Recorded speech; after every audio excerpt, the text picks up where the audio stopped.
Thank you, everyone, for joining us in a continuing video series on the e-Jewelry application on Microsoft Dynamics 365 Business Central, presented by Business Computing. Today, I'll demonstrate the Assemble to Order functionality. First, we will choose the item for which the assembly policy is assembled to order.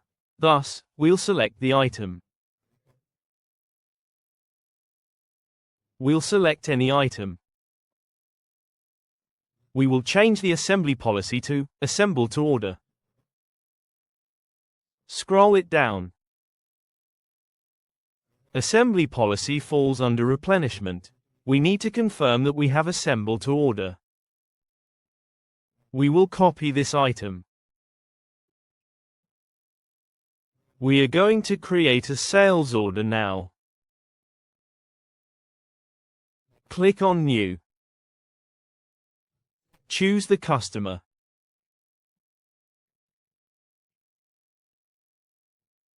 We'll select the item with assembly to order.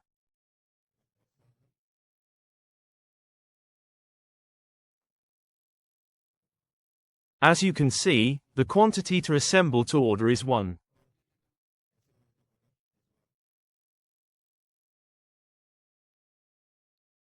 It has some cost. When we post this order, the assembly order will be posted and verified under the Posted Assembly Orders section.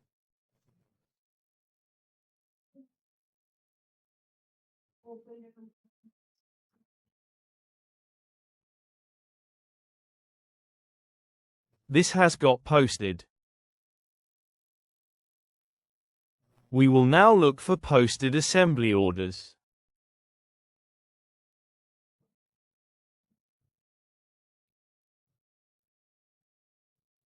So here is the assembly order that was posted.